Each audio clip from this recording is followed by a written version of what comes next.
Welcome to the Tara Talk podcast, a place for honest and open conversations to support you in living your best life from the inside out. Join me on this journey of self-discovery as we explore what it means to reach next level badassery and cut through the BS. So tune in, stay a while, and I promise I'll be right here alongside you as we figure this shit out together.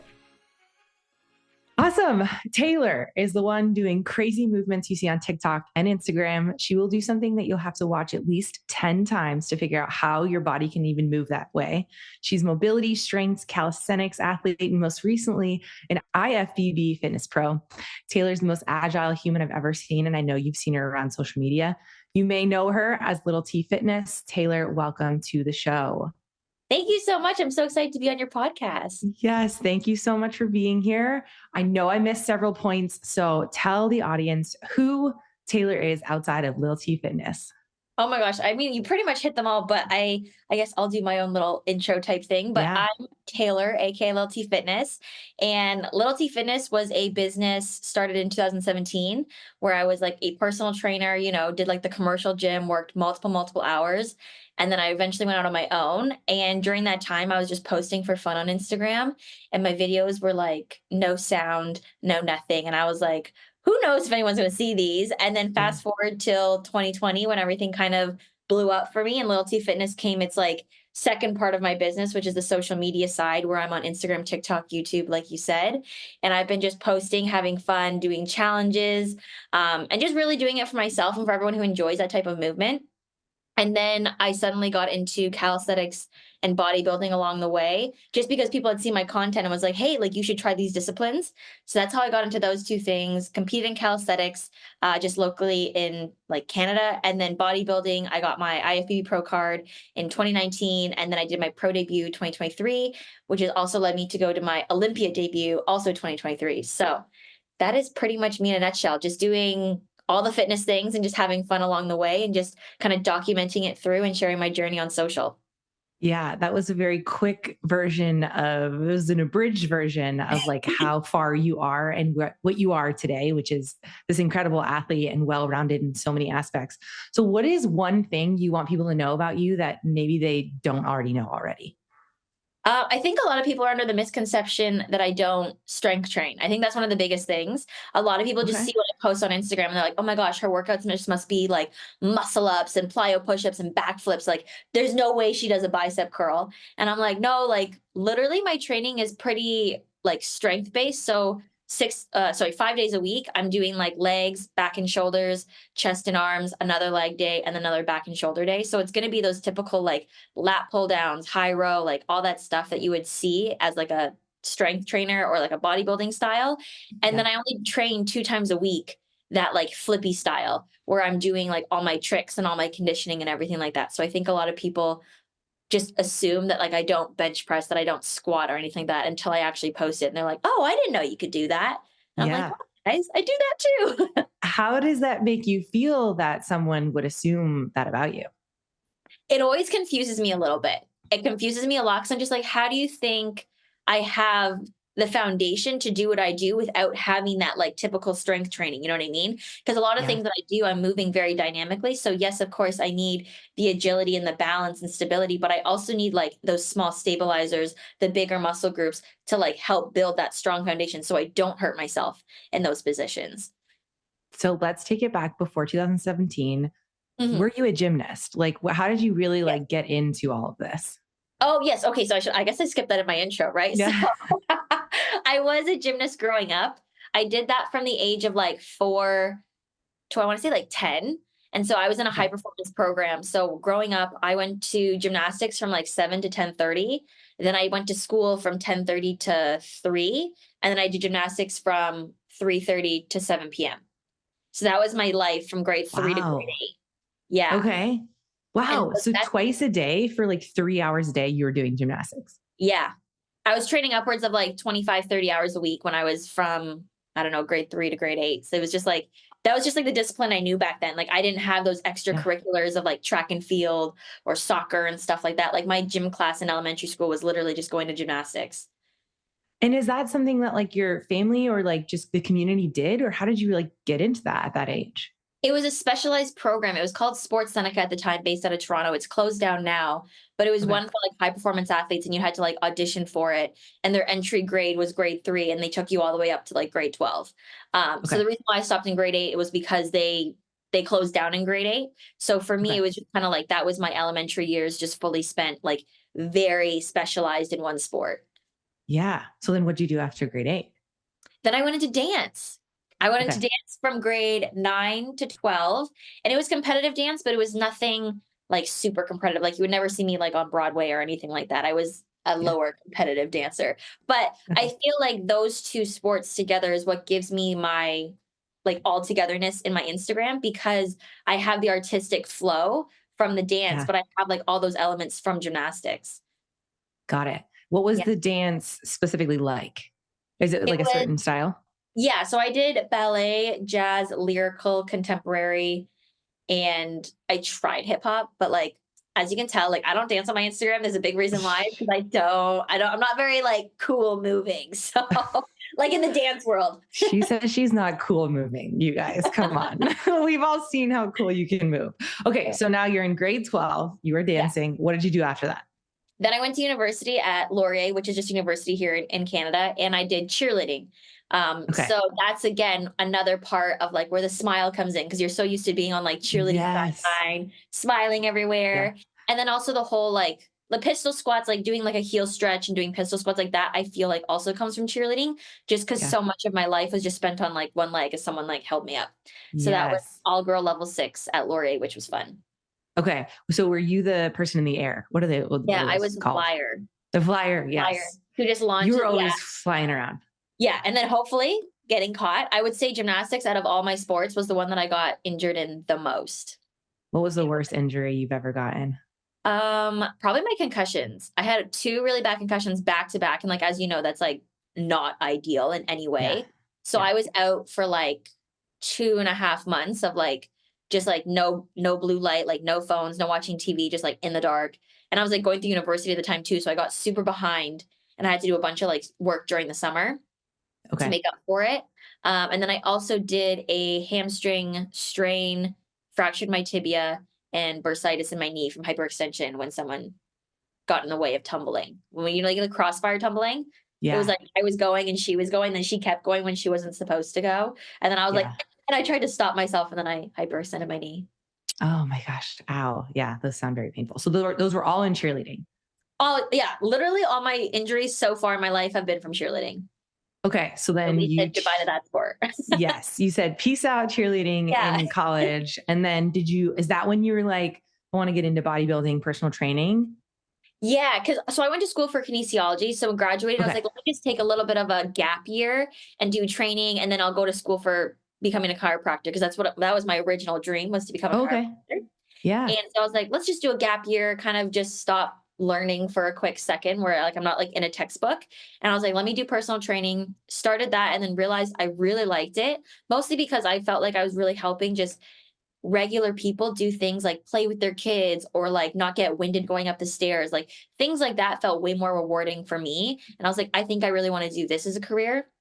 And so when I was training in between clients, because I would work there literally from like 6 a.m. to 9 p.m., during my break, I would just like work out and film myself. And I just started slowly posting it on Instagram. And Okay. that's kind of where everything started for me.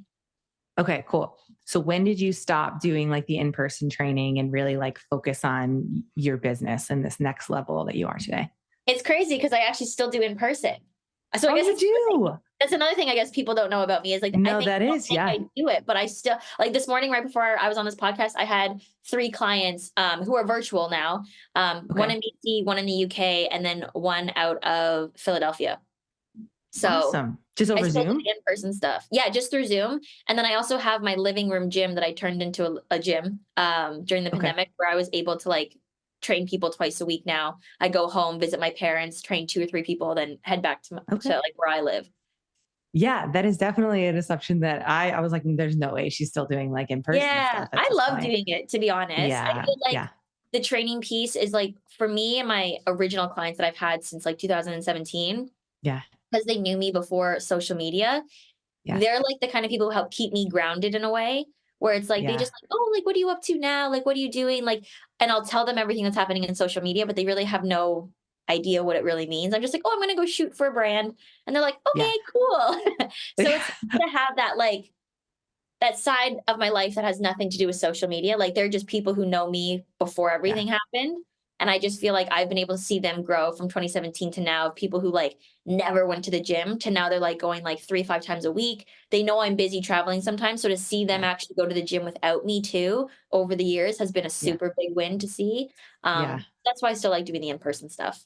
I can just hear the passion because personal training is one of those things, like you said, you're there for 6, 10, 12, 14 hours a day. You work your Yeah. ass off. You're not really in it for the money. You have so much passion behind wanting to just truly help someone that, like, this is someone with millions and millions of followers all across every platform. And you just said the fact that like they go without you and you were able to help them get there is so cool and so empowering. So I appreciate you even saying that and like still Yeah. being such a huge part of their life. So I'm sure they Yeah. love having you. Absolutely. And honestly, like a lot of people are like, oh, like, aren't you too busy? Blah, blah. I'm like, yeah, like I'm busy, but at the same time, it also helps keep me scheduled. You know what I mean? Like if I have a client at 9 a.m., I'm starting my day at 6 o'clock across the Yeah, board. So it right. helps me keep scheduled. And it also just allows me to have more organization in my entire life. So Yes. Okay. yeah. So let's get into that now. So now we're in 2017, you're getting into training, getting into all this stuff. You started posting on social media. Where did it kind of go from there as far as like your business and your movement pattern too? Because now we went, from cheerleading to this like bodybuilding style. Like, where did it kind of go from there? So 2017, when I was posting, I had no consistency. I would post like maybe like 5 days in a row, then take like a week and a half off, and then post like twice and take a couple days off. So I think it was April 2017 where I was like, you know what? Let's like, let's just do this for me. Let's just post every single day. And literally from 2017 until probably this year, June, I was posting every single day. Now, since when my prep started in June this year, I took Sundays off just to give myself a little bit of breather. But for Yeah. me, I think it was just that like consistency of knowing that I had one, something to look forward to, of like sharing something that day. But two, it was Yeah. like I got to track my entire progress over all of those years, which was really fun. And so when I first started out, it was really just like handstand content. It was me doing like press to handstands, like sometimes a back tuck. And then as I progressed, I was like, oh, like, let me try doing more like strength pull-up challenges with like leg raises, like as I got stronger in those areas. And then when I got into calisthenics, it was a lot more like planche work, press work, like muscle ups, stuff like that. And then Yeah. I started the bodybuilding world, and that's where all the plyo push-ups came in. And like that's where everything starts to build on top of each other to create these like cool combos that I do now. And so Yeah. I would say it went from a very simple, very not consistent, like first start off point to like over the years, just like gradually as you see my content grow, you'll see what disciplines I'm typically in based off of what I'm posting. Cause it's like typically around that area. So now I really focus on mobility Mondays, teaching on skill drill Saturday. And then I tried to hit like 3 other pillars on my Instagram, which is going to be like my handstands, my flips, and my push-up combos. And then as Yeah. long as I hit those throughout the week, I'm pretty happy overall with my content because those are areas that I'm trying to work on myself. So I know if I Yeah. get those areas in, I'm obviously working on them because I'm posting about them, and it just keeps me accountable. And it helps so many people because like one of the questions I wanted to ask you is like, how does someone really start with some of these like huge calisthenic movements? And really it's exactly what you said, like start from the base and then kind Yeah. of build from there. So I see someone like you doing like this, like, God, like some of the movements, I'm just like, where is your body even going? You did one the other day that we tried. It was like, you're on your back and you like twist it over to a dragon pistol. Yeah. The supine I was dragon. like, Yeah. oh my gosh. And like, there's just so many like crazy movements. But if someone was like, I want to do a muscle up or I want to do like one specific movement, like, how do you get them to even just start with this calisthenics world? But then also, what really is the definition of calisthenics? Calisthenics is just working out with your own body weight. Like some people think it has to be super fancy stuff, but it's like if you do a body weight squat, if you do lunges, push-ups, even a plank, stuff like that, like that's all technically calisthenics. It's beginner calisthenics, but Right. that's how you kind of get into everything. And so once you've mastered everything, like your squats, once you've mastered your body weight squats, whether it's tempo, pauses, just regular reps, then you can kind of move into the single leg stuff, which is all the pistol squat area. Same thing with muscle ups. You'd obviously first start with something like Australian rows or inverted rows, and then work up to like band assisted pull ups, then pull-ups, and then slowly work on the transitions to get into muscle ups. So anyone who's wanting to get into calisthenics, I tell them like master the 4 essential movements. So it's going to be your push-ups, your pull-ups, your squats, and then your core movements. So start with plank, hollow body holds, stuff like that. And then from those building blocks there, you can build into basically whatever you want to specialize in. Some people specialize in weighted calisthenics. Some people do endurance. Some people do freestyle. Like you can really make it whatever discipline you want it to be, whether it's dynamic or more strength based. Do you like coaching that or more of like the general population? Oh, that's a good question. I feel like I like both. I do like calisthenics a little bit more because I feel like that one really unlocks this different side of people where they're like, holy crap, I just did that. You know what I mean? Yeah. And as cool it is to watch someone hit like a PR on bench or squat, I think watching someone do something like a front lever for the first time or even a handstand, like the Yeah. amazement that they have of like, oh my God, like I just flipped upside down. Like that's crazy is really fun to see. Yeah. Yeah. And like you said, it's just the base to get to that next level of where you want Yeah. to be. Yeah. Yeah, starting from like Um, literally never going upside down to like holding a handstand, it's like those are like that's such a big long journey, and it's so yeah. cool to see someone get to that point. Do you still feel like you have a lot of fun with your progressions and being able to see your progress, even though at this point you're so advanced that it's like Miss Olympian over here, like top of the like you couldn't be any higher right now. I'm assuming, right? So how Yeah, does it feel to like get to this level and then just be like, I'm only in really competition with myself? it's so funny that you say that because I see what I do and like I'm like, yeah, I'm talented 100%, but sometimes I'm like, I'm really not that cool. Like sometimes Oh I my see the gosh. people, like a lot of the people that I train with out of Toronto, like are so freaking strong. Like Mike, he's my calisthenics coach, and he does like weighted muscle ups with like 90 pounds. Like it's crazy. And so Yeah. when I see him do stuff like that, I'm just like, I'm I'm just a little peanut in this world. You know what I mean? So I feel Yeah. like there's definitely so much room for growth for me, and that's what I'm super excited for. Is that calisthenics and bodybuilding together? Like the options are endless and you can really push yourself to whichever limits. Even in bodybuilding, my routine was the best in the world. And even with that, I'm like, I feel like there's so much more I can add to my routine to make it better. And like, there's a bunch of new skills that I want to learn for 2024. So I feel like I'm just like the tip of the iceberg right now. Like, there's so much more to learn Yeah. and grasp over these next couple of years. Have you always been this like super goal oriented? Yeah, I'm a very goal oriented person. Yeah. Well, especially being in gymnastics and dance and all these things where it's like this top like tier is where you want to be, right? Yeah. Like literally from a young age, it was basically like, especially the program I was in, it was like you would come in with your journal of goals and it was like, you're going to hit your goals today. Like if you write them down, like you should have the intention that you're going to get them. And I think that was something that really helped me as a kid create like what goals really are. Because I remember when I first started my journal, I was like, be better. And my coach was like, let's reel it in a little bit. Let's be a little bit more specific. Yeah. Like what exactly does that mean to you? And I feel like that's something that really helped me pinpoint exactly what type of goals I want to be making and how I'm going to get there. Are you always knocking off these goals? Like, is there ever a goal that you just haven't been able to hit or were really upset that you didn't get to? Um, I would say no, I feel like I have hit majority of the goals that I've set for myself. And if I haven't hit them yet, I'm close to hitting them. I feel Yeah. like there's some goals that I've neglected. And Okay. I fully know that. So when that Yeah. happens, I'm like, okay, obviously I can't expect myself to achieve them because the time spent towards them got pushed back for some other reason. So for instance, some of my calisthenic goals, because I prepped for bodybuilding this year, was a little bit further behind.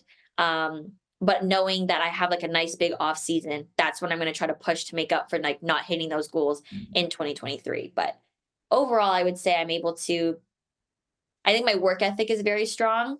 Yeah. So usually You can going tell. towards my goals, I'm pretty determined. What's it like growing up is like your family like that? Do you have any siblings like that are similar to you in that sense? Yeah, I would say so. Like, so my siblings, no one else in my family really does fitness, but all my siblings in their respected work areas are very, very like they excel greatly. And I think that's something to do with just like obviously my parents and our upbringing, but also Yeah. just being around each other. Like for me, I felt a tremendous amount of pressure being the only person in my family who is in science and who is in exercise because everyone else went business. And so like my dad was like, hey, if you fail at science, like you're going to have to come to the business side. And I Yeah. feel like that was like a lot of pressure on myself because I saw how successful everyone else was and how well set up my sisters were. And I was like, okay, like let's make this science stuff work. And Yeah. yeah, I was able to succeed in my own science side. And now they all look and they're like, oh wow, like you can be successful without doing a typical 9 to 5. Because that's what they do, and they're very great at a 9 to 5. And my family's very much like that in terms of thinking it's just that very traditional way of making money. Yeah. And so when I was like posting social media at the very beginning, people were like, why is she posting videos of herself? What is she gonna do? Yeah. And now it's Do like, people, oh, do they know what you do now? I still sometimes have to explain what I'm doing to my mom. She's like, you're an influencer. I'm like, no, there's more to it. we're content creators. There's more to, yeah. So they definitely know what I do now, and they fully like they're so behind it. They understand that they could never do it themselves, and they respect that. And they're like, what you do is a different type of work. Yeah. And it's a different, it's hard, but yeah, they're very understanding of it now, and they're like, wow, like this is a whole different realm of a world that we don't even know. How does it feel that your family isn't into fitness? I think when I was younger, I was always like frustrated. I was like, you have like a free trainer like right here, like use me, Yeah. you know? Yeah. But now that I'm older, I feel like my spot in fitness has helped influence them in a different way where I don't have to be directly working with them. But for instance, my dad, like he wakes up and does like an hour and a half of exercise every morning. My mom does like walks and stuff like that. Or like when they're eating healthy, they're like go out of their way to be like, oh Taylor, like this is what I had for Yeah. lunch today. And I feel like that in itself is like them trying to be fitness. And I think that's really nice to see. And I'm super supportive of it. I'm like, hey, eat your salads, whatever it is that you think is healthy and that you feel Yeah. is healthy. Like I'm super behind that.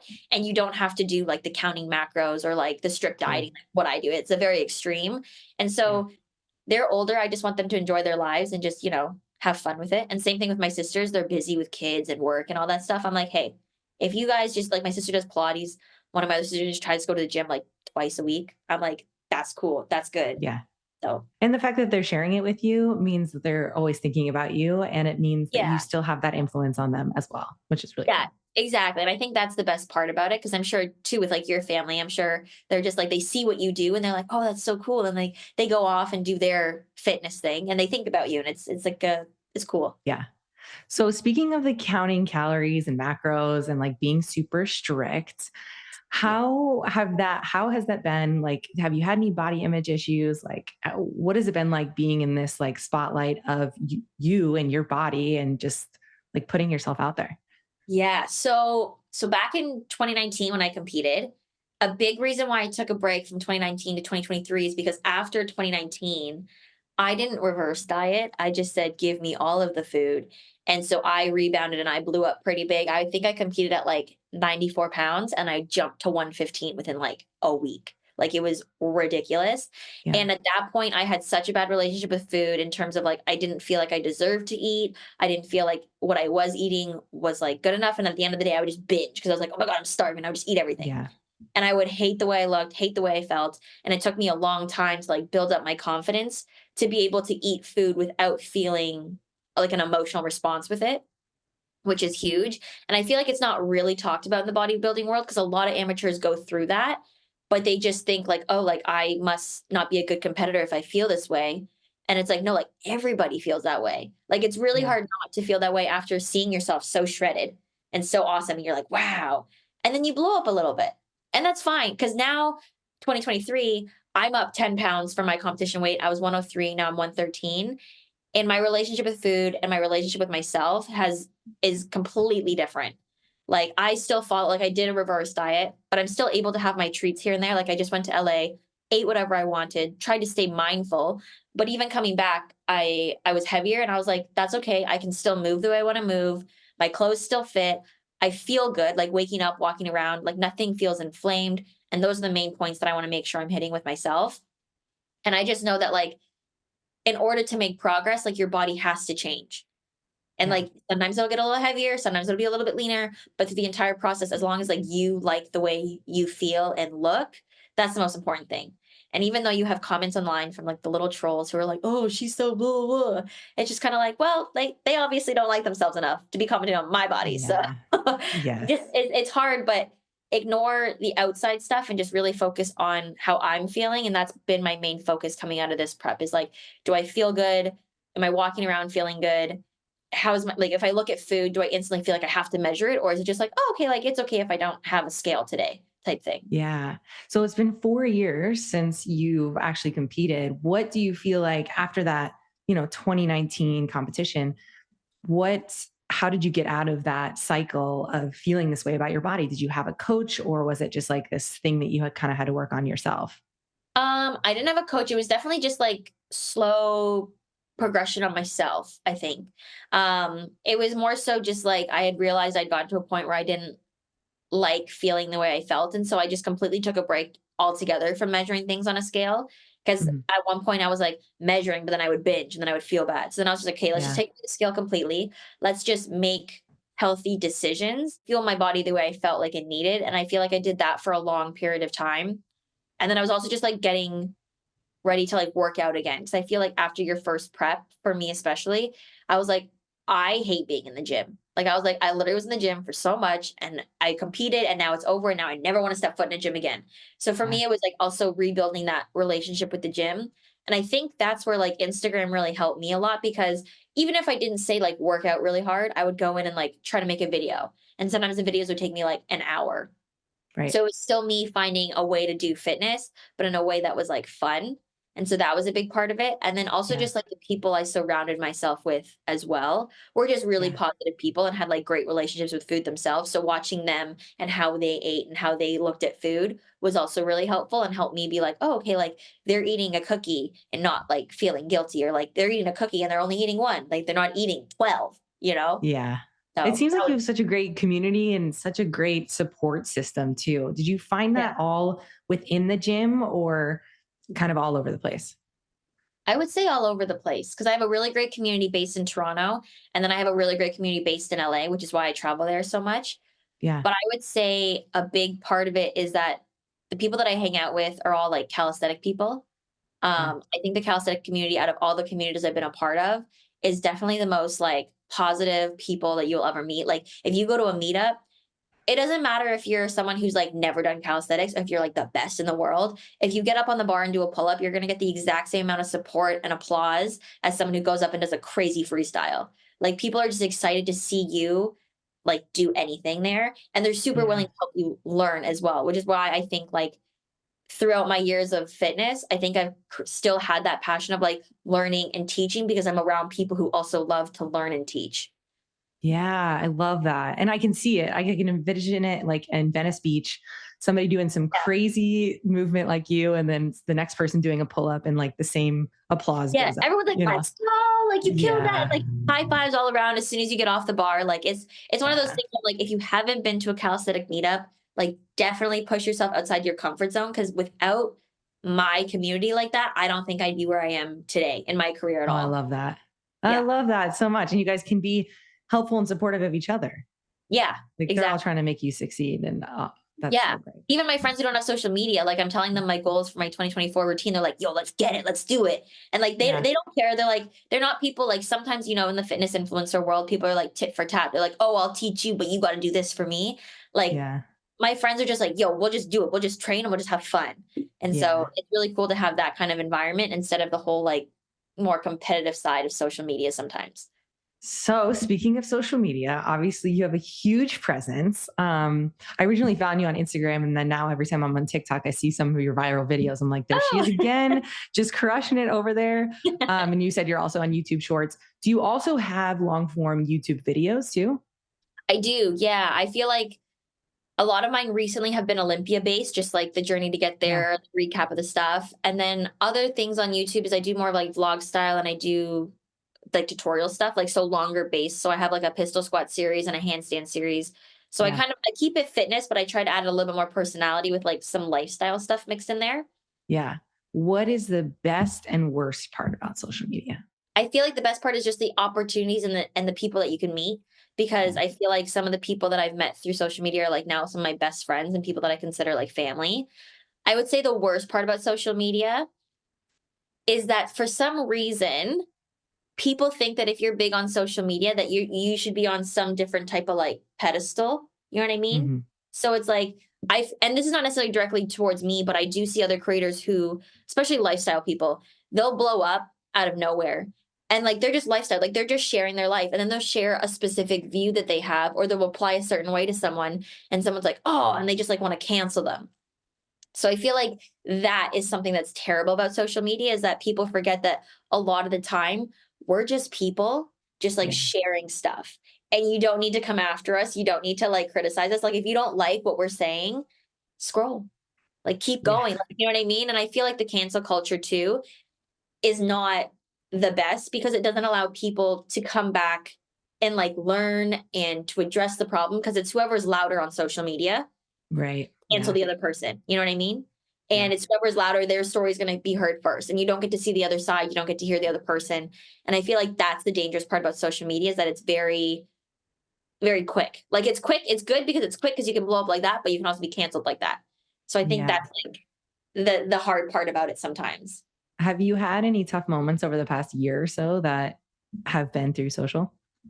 I would say coming out of Olympia was my hardest, for sure. What kind of comments did you get on that?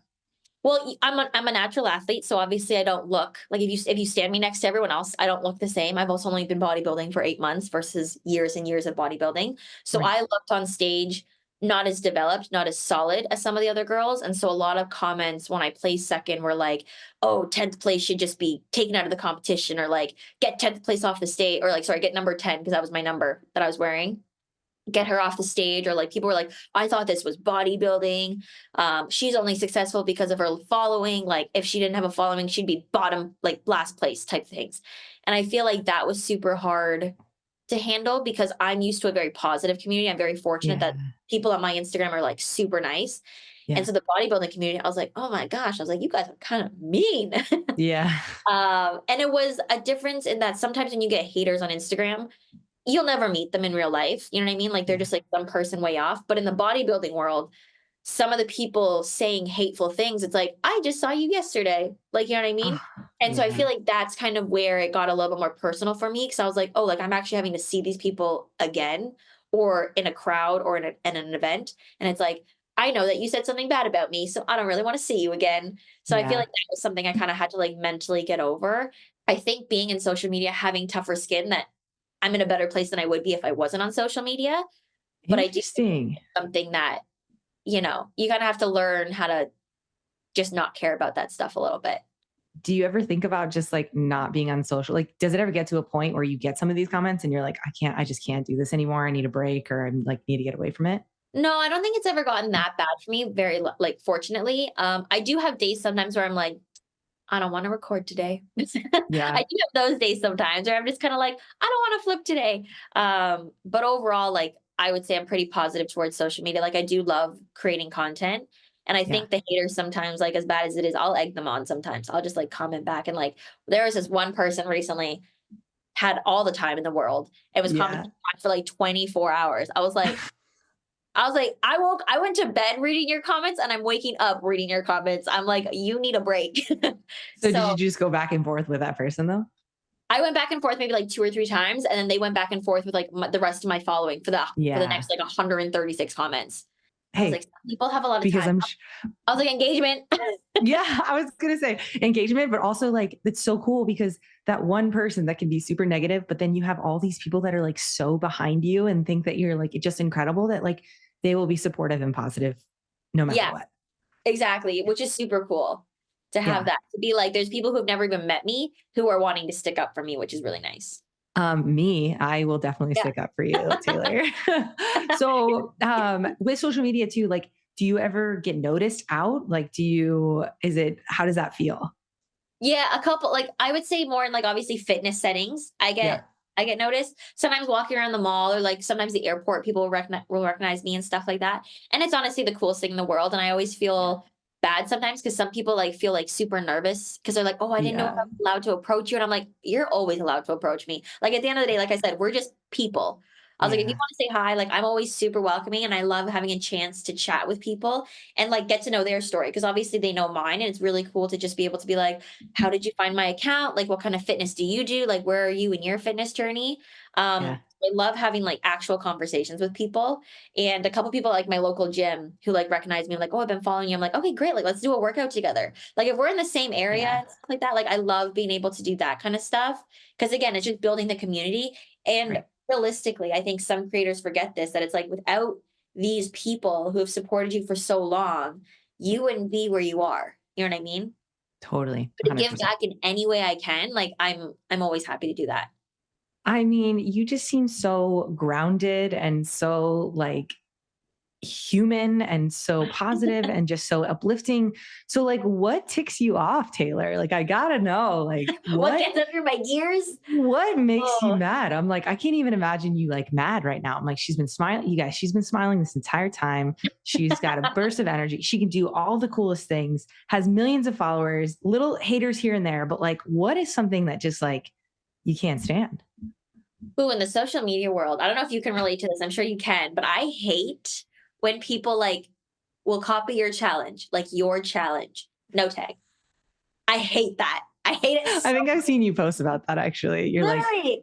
yeah, I'm like, it's just a tag. Just tag us. Like yeah, even for me, like obviously like being a bigger creator, some people are like, oh, you shouldn't care about that stuff. But I'm like, but no, like as a big creator, I want to set that standard so that way the little creators can get noticed. Because yes, some people think like, oh, I'm bigger than this person. I don't have to tag them because no one's gonna know their account. But that's like I would always take people from when I was a small account to even now as a big account, like regardless, because I think it just shows one, the respect towards other creators. Like, wow, like you did something really cool and inspired me. Props to you. I'm going to do your challenge. But also, it yeah, just helps grow our industry. Like, if someone likes right, something that you do and you follow someone because you like what they do, you can now bring a bigger community into following attention to like all these other creators. Cause it's like, I like this person. You like what I do. I like what they do. You'll probably like this person. And it just yeah. helps grow the fitness community, and I just don't understand why people are like, "Not gonna tag you." Because I just there's so much in social media with competition over collaboration. And I yeah, think you are a prime example of collaboration. I find so many new people from your account because you're always doing stuff with other new people. I'm like, this is so yeah, much fun because she's always just like tagging, bringing new people in. But I do feel like there are so many content creators out there that are just nervous or scared that they're going to take some of their business when I just never yeah. see that from you. Yeah, because I don't like, I feel like there's a saying of like, oh, I'm gonna mess up the saying now, but it's like there's candle, like light someone, Light someone's flame, yeah, it's something like like someone else, that. like lighting someone else's flame won't burn out yours. Ooh, like You know what that. I mean? Yes. Like Yeah. you can pay it forward and help people out without your business suffering. You know what I Yeah. mean? And I think it does speak a lot about the other creator who is posting. Like obviously they might have a little bit of like a lower self-confidence because if Right. you think one single tag is going to take away your entire business or a part of your business, you silly. You're silly for that. You have something else to work on, Yeah. sir. Yeah. Yeah. You need to read a book or something for sure. Yeah. Um, But I just feel like tagging is one of those things that I try to do, and, like, even when I see other people doing someone else's challenge, I'll, like, passively aggressively be like, "Love that you did this person's challenge," comment, you know what I mean? Because I do wanna, like Yeah. I do like doing that, and I do know one time, I did comment on this one girl's and said, like, "Oh my gosh, love that you did my challenge," and some of her followers were like, "Wow, really petty little T Fitness, like, never do that again, that's so embarrassing," and I was like, "Well, fact is, I actually DM'd her and I was like, "Hey, like, love that you did my challenge. You did it so well. Just like next time I would like love a tag." Yeah. And she's like, "Oh my God, yeah, I did get it from your account, but like I just didn't think I needed to tag it." And I was like, "Oh, so like you do know that you got it from my account. We've established that." And I was So like, then you so then you were like a little bit petty and put the comment on her page too. "Yeah, yeah." I Because love it. I love it. I really need you to just like, because if you're gonna do that to me, you're gonna do it to somebody else. You know what I Yeah. mean? And I feel like it does go a long way when someone as a big creator tags a smaller creator. Yeah. Oh, Because they 100%. because people automatically are like, "Oh, this creator, I've never heard of them." Click. Whereas like if sometimes if you see my name on something, they'll be like, "Oh, like I know her. I'm not gonna go bother going to her page." I But already someone follow her. brand new, they're Yeah. like, "Oh my God, like I want to go check this person out." And it helps that person become a creator. So Yes. Okay. yeah. So speaking of business, obviously you have your one-on-one stuff that you still do in person. I know you have an app or some sort Yeah. of something like that. Can you tell us about that? Yeah. My app I started 2 years ago and I think I was at like 100K, and I was like, no one's going to sign up for my app. I was like, Yeah. who's going to do that, And I did it anyways, just being like, what's the worst that's going to happen? Realistically, I need to make client videos for my online training anyway, so this is just like, it'll take care of both. Yeah. And so I did the videos, I built out the app, and I've had it for 2 years now, and now it's like a great passive source of income. It's one of those things Amazing. where it's like, once the background work is done of obviously all the filming and everything like that, it's Yeah. pretty easy to maintain. You just upload new programs every month, and like as a trainer, like I'm totally used to doing that. You get Yeah. to again, interact more intimately with a different audience, like everyone who's progressing on your app. Like you have like your own Facebook group, you have your own comment section where I can like talk to everyone there. Yeah. And then other than that, there's like really no like hard work to do. And so it's just fun to have another platform where it's like more individualized towards each person. Like I can tell when people are like making progress on their handstands or their pistol squats and stuff like that. Right. Or people who are just like, I'm just getting back into the gym. I love your Get Started program, whatever. It's cool to see that side of like a platform versus just like the social media side. So do you have programs and like a monthly subscription, or how does that actually work for a Yeah. consumer? So it's a monthly subscription. It's $14.99 a month, but for the year it's 99. So I always just tell everyone, I was like, if you've done it for a month and you like it, the best bang for your buck is going to be the 99, even though technically like it's worse for me because obviously I get Yeah. less money, but I'm like, it's a steal for you. I'm like, take that steal and just go with Yeah. it. Like at the end of the day, again, like I'm someone very much where it's like I would rather create something more affordable for people rather than just Yeah. like try to like up the price on something high ticket. I'm just like, if you can learn and be able to do things, like a lot of things, especially right now in our economy, are expensive. Yeah. You know what I mean? So if there's a way to make it a little bit less for people and have it make sense for them, I'm like, definitely do that option. You know what I mean? Like it's like Yeah. save that extra couple dollars each month that you're gonna have to spend and just have it for the year. Now, is this your own, or are you working with a company that like you have all your programs on? I work with Playbook, Okay. which Got is it. like it's a platform that has like myself and like a bunch of other trainers on it. So that's the other Yeah. thing. Once you're on the app, like you have access to everybody. So you have access Yeah. to me and then anyone else who uses Playbook. And Yeah. again, some people are like, "Oh, isn't that like bad? Because then people could pay someone else and use your programs." I'm like, "Go for it." I'm like, "You're already on there." Like, like to me, like again, I'm not competitive in that way where I'm like, "No, like you can't use my stuff unless whatever." I'm just like, honestly, if it's in your ability to get to, like, utilize it. Yeah. Awesome. I love that. Yeah. You're so like anyone can get whatever they Yeah. want to get. Yeah. Yeah, Yeah. do it, like, do it in the best way you can and just, like, have fun with training because we're all just trying to get better out here. Exactly. So you have your one-on-one stuff now, you've got your app, and then I know you do a ton of stuff with brands. So can you Yes. tell us a little bit about that? Okay, so brand-wise, I have my apparel brand, which is Vanquish that I'm with, which is out of the UK. Yeah. Supplement, I'm with Transparent Labs, which is Canadian-based, and then I'm also with Rain Energy, and then I've done a couple other things with, like, one-off campaigns and stuff like that here and there, but those are my main 3. And do you love doing that? Is that like a big part of your business and like just you as a person? Yeah, I do like it. I do like having, again, like each brand that I work with has like their own community. So you feel like you're a part of something. Yeah. I love Rain Energy because even though people, when I post stuff, sometimes people are like, do you actually drink it? I'm like, my fridge is stocked. I'm like, Yeah. I need that energy, especially during prep. So Rain Energy, I love working with because I genuinely use their products and I actually like the taste of all their energy drinks. Same thing Yeah. with Transparent Labs. One of their biggest things for me is that all their stuff was like really clean, healthy products. And so I Right. was like, I love that because I'm not someone who loves to put like junk in my body. I'm sure most people don't. So being able to like be able to see everything was really important to me. And then Vanquish was really nice to get to work with this year just because they were like a newer brand in North America. So one of their goals was to like work together, like having my North American audience and then slowly bring up more of the female line in North America. So that's been kind of fun to be more of like one of the first North American athletes on the female side to work Yeah. with them. Very cool. Awesome. So what is next in all these aspects besides the Olympian, which I want to talk about that too, but like what is next for just like Little T as a brand and a business? We're going to try to come out with merch in 2024. Amazing. What So kind? I really like oversized tees. I love oversized Okay. everything. So I Yeah. really want to come out with like a line of oversized tees and then also white socks. Because like that's one of the things I'm known for on my Instagram. And I feel like, Yeah. I don't know, it's just like it's been part of my Instagram since the very beginning. So and everyone Yeah. needs socks. So Everyone needs socks and everyone needs more oversized tees. But I yeah, keep right? thinking about like you can't really flip in an oversized tee. I mean, I guess you can, but like I Oh feel like it yeah. gets in the way. Yeah, I just tuck mine in. I just tuck it in. Or sometimes I'll flip and I won't be able to see anything. And I'm like, that was a blind landing. So scary.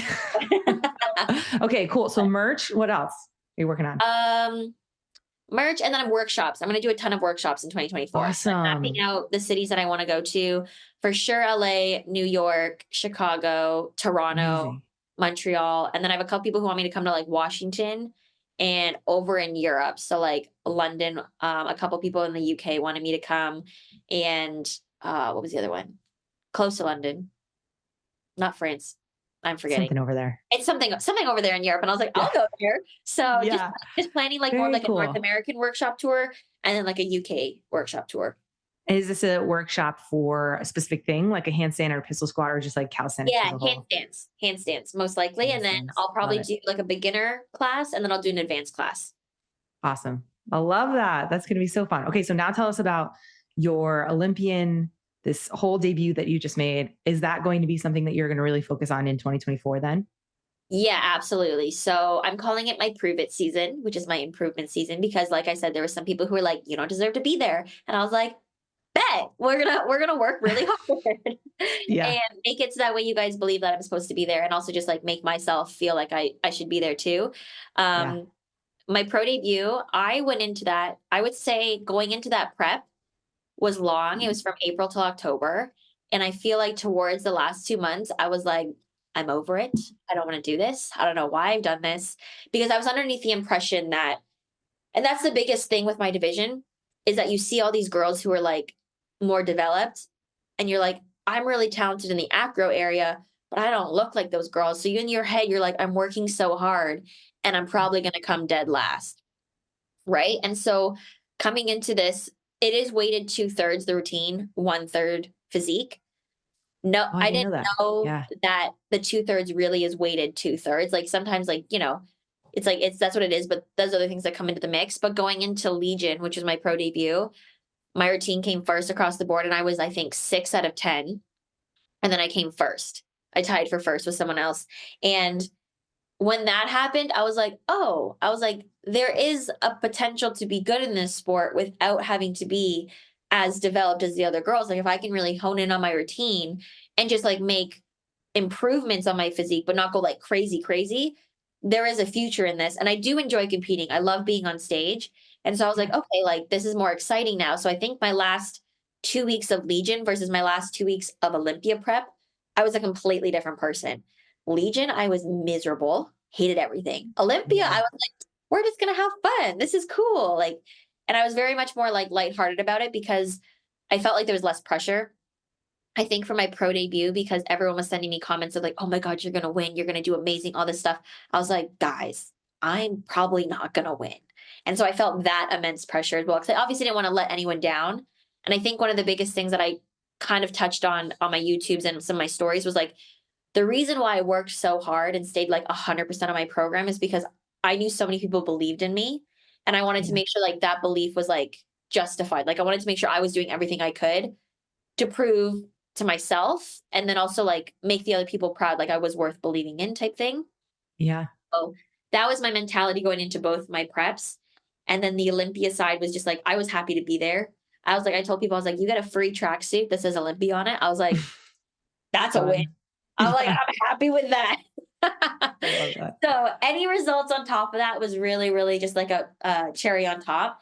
And I do think a lot of people in bodybuilding put a ton of pressure on themselves to win, to place a certain placing. But I think one of the most important things is with competing is you can't control the results, right? Like you can only control what you do. If someone comes in and is better, or if the judges want to see something else that day, like you have no control over that. And so I made all my goals about myself. I was like, I want to feel more confident. I want to feel comfortable on stage. And then I want to do like a really awesome routine that I'm proud of. And those are my only 3 goals. There was nothing about like, I want to come top 10. I want to do this. I was just like, Yeah. just be your best that you can be. And everything else will fall into place. And now in 2024, though, you're like, I want to be on top, top, top. And I want everyone else to see me on top and know that I deserve to be there. Yeah, 2024, I'm going in with the goal of not necessarily, so the placing for me, like obviously you're always chasing to improve, but Yeah. being second place right now, the only improvement that I can make would be to chase first place. Yeah. And I feel like that'll put too much pressure on myself. So I'm just going to go in with the goal of, again, like showing up with a physique that I think people are going to think, okay, she made improvements this year. That's my goal. And then Okay. routine wise, I want to create a routine that I think is like awesome. Like in my mind, I'm already like figuring out what skills I want to be in it and stuff like Yeah. that. And again, creating a goal list of what will be in that routine. So as long as Yeah. all the skills that I've wanted are in that routine, I will be happy. So when is that? Is that next fall then? It's October 12th. Yeah. Okay, cool. And So you'll that's what take basically the year to work on all this stuff. yeah. So I've already started my off season, lifting heavy, eating more, Yeah. and then just like training a bunch with my friends and just like trying to level up as much as I can, clean things up, make things more big and explosive. Yeah. Working on things like my mobility. Like I posted in my story the other day that I'm working on my back flexibility because I think that's lacking right now. So more back Yeah. flexibility, more like just like bigger splits and stuff like that. So my jumps can be more dynamic, sorry. And then just like the lightness of all my moves, making sure that like as I get heavier, I'm still able to maintain the lightness in how I move because I never want to look like clunky on stage. Yeah. So that's one of my biggest things. Just like as I'm progressing, I'm focusing on bigger scales, but I'm also focusing on like fine tuning what I already have. Yeah. So disciplined, such a hard worker. It is so much fun to watch you online. What is your social life like if you're so focused and so disciplined in all of this stuff? My social life very much is dictated around the gym. So like my Okay. social outings is like hanging out with my friends. I'm like, hey, want to work out today? Or like a bunch of us will go train in the evening and that'll be my social time. It is very rare that you will see me like partying. Like I don't party at all. Like I don't enjoy drinking. I don't like the taste of it. And if I do drink, it's very minimal.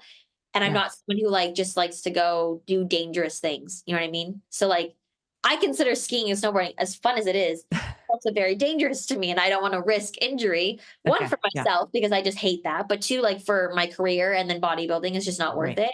Yeah. Um, I'll drink a hot chocolate and watch everyone ski and snowboard. So I'll be in a social setting, but I won't like do dangerous things in terms of like my social life. But with prep, I was definitely less social. Like people would go out Yeah. and eat and blah, blah, blah. I was like, I cannot do that because I can't eat and I don't have the energy to pretend that I'm totally fine with not eating. Yeah. Yeah. Yeah. But it's so funny that you say dangerous things when I'm like, I just look at your social media. I'm like, that is too dangerous for anyone else to try. But hey, everyone Calculated looks at danger danger. in a different way, right? They look at Yeah. it like in different ways. So, Oh well, yeah. that's Even like awesome. a super heavy deadlift, I would never do because I'm just like, that's dangerous to me. Yeah. But you're still working hard and you're still lifting heavy. It's not like Yeah. you're going for your 1 rep maxes. Yeah. It's calculated danger, I would say. Yeah. Yeah. You are so calculated. That is a Yeah. huge part of you. Like I just feel like you're so focused, so disciplined, so motivated and just want to help. And it's so much fun to just see you online and also have this conversation with you. So I like to ask one question to every guest that comes on. And it's funny because your fitness journey really started, I feel like when you were like 4 years old.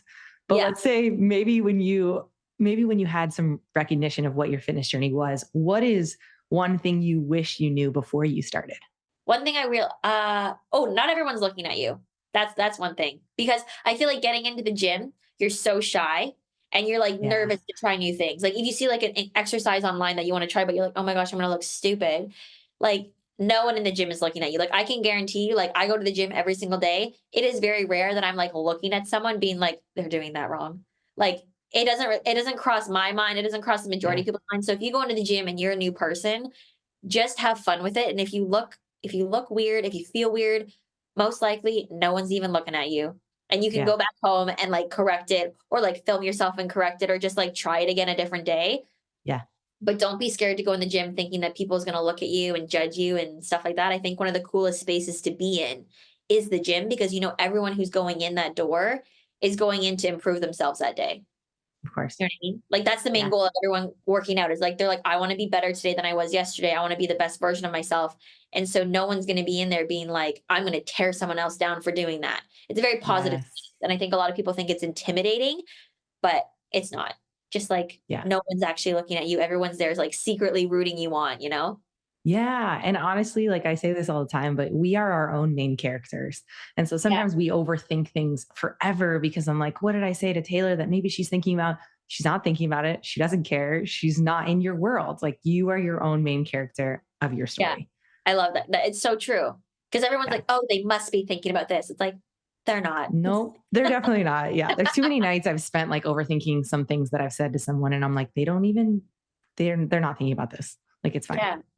It's so funny. I think the same thing, like after social interactions, when I first got into social media, I like Yeah. would go home and I'd be like, I wonder if they realized when I said that, like, did that sound weird? And my friends like, Yeah. they probably didn't even listen. And I was like, Yeah. true, okay. Didn't listen, don't care. Already Yeah. moved on to something that is in their world. You know what I Yeah, mean? something more important than like what my favorite fruit is and why, you know? Yeah. Okay. So where can people find you online and what do you want to promote? Anything you want right now? You guys can find me online at Little T Fitness. It's the same username across all platforms, Instagram, TikTok, Snapchat, YouTube, all that stuff. Promotion wise, there's nothing really super big going on with me, just my YouTube channel. I'm just trying to grow that more. So subscribe to my YouTube, if anything. Awesome. That's it. Well, thank you so much for being here. I love this conversation. You guys, Taylor is as amazing online as she is in person here over Zoom. So thank you again so much for being here. And I just appreciate your time. No, I loved being on your podcast. Thanks so much for having me. Of course. Thanks for coming to this Tara Talk. I hope you're taking something away from this episode, and if so, I would love to hear about it. You can connect with me at The Tara Talk and at Tara LaFerrara on Instagram. A few ways you can help support the show and help spread the word. You can share it on Instagram, tag at The Tara Talk and at Tara LaFerrara. Send an episode to a friend, and please leave a review if the show is resonating with you. It takes just a few minutes, and it means so much to help this show grow, and it helps me to continue to bring on badass guests for all of us to learn and grow from. I am so happy you're here and excited to be on this journey with you. Until next time, be a badass with a good ass.